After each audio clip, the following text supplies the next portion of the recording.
મિત્રો ભર ઉનાળે ચોમાસા જેવો માહોલ થયો છે સૌરાષ્ટ્ર ગુજરાતમાં હજુ પણ આગામી 24 કલાકમાં કયા વિસ્તારમાં ખાબકશે માવઠું એ જાણવા માટે વિડીયો પૂરો જોવા વિનંતી।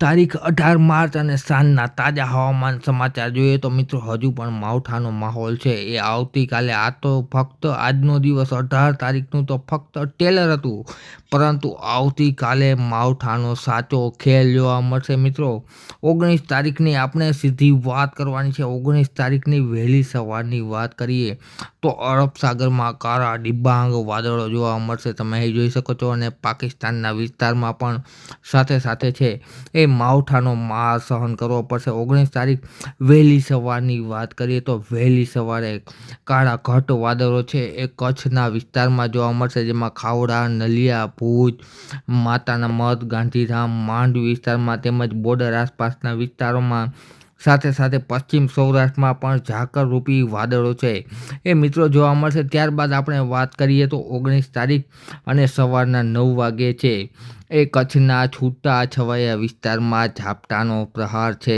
થવાનો છે। ગાંધીધામમાં, નલિયામાં, જખોમાં તેમજ માંડવી વિસ્તારમાં છે એ શરૂઆત થશે। એ સાથે જ વાત કરીએ પશ્ચિમ સૌરાષ્ટ્રની તો પશ્ચિમ સૌરાષ્ટ્રમાં પણ ધીમે ધીમે માવઠું છે પશ્ચિમ વિક્ષોભ આગળ વધશે।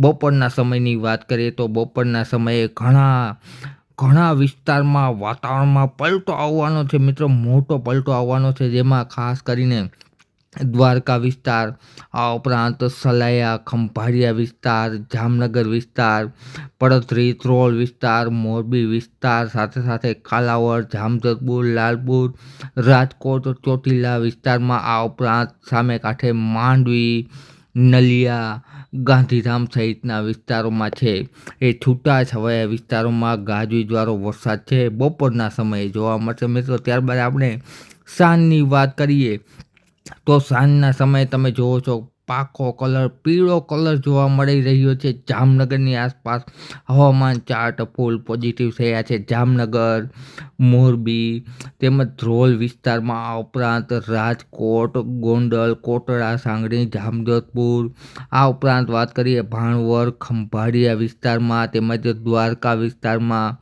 પોરબંદર વિસ્તારમાં, હર્ષદ વિસ્તારમાં ગાજવીજ સાથે છૂટા છવાયા વિસ્તારમાં છે એ માવઠાનો પ્રહાર જોવા મળશે મિત્રો। મોટા સમાચાર આવી રહ્યા છે। આ માવઠું છે એ આવતીકાલે એટલે કે તારીખ 19ના ઘણા વિસ્તારોમાં છે એ જોવા મળશે। સાંજની વાત કરીએ તો સાંજે પણ છૂટા છવાયા વિસ્તારમાં માવઠું જોવા મળશે, જેમાં જૂનાગઢ સાથે સાથે અમરેલી જિલ્લામાં, ભાવનગર, બોટાદ જિલ્લામાં, ગીર સોમનાથના જિલ્લામાં, સુરેન્દ્રનગર જિલ્લામાં પણ માવઠું છે એ જોવા મળશે મિત્રો। ત્યારબાદ આપણે 20 તારીખની વાત કરીએ તો 20 તારીખના રોજ પણ છૂટા છવાયા વિસ્તારમાં છે એ માવઠું જોવા મળશે, જેમાં માવઠાનો મુખ્ય આધાર વિસ્તારની વાત કરીએ તો ગીર સોમનાથ, આ ઉપરાંત અમરેલી તેમજ જૂનાગઢના જિલ્લામાં છે એ વધ્યું ઘટ્યું છૂટું છવાયું માવઠું છે 20 તારીખના જોવા મળશે મિત્રો।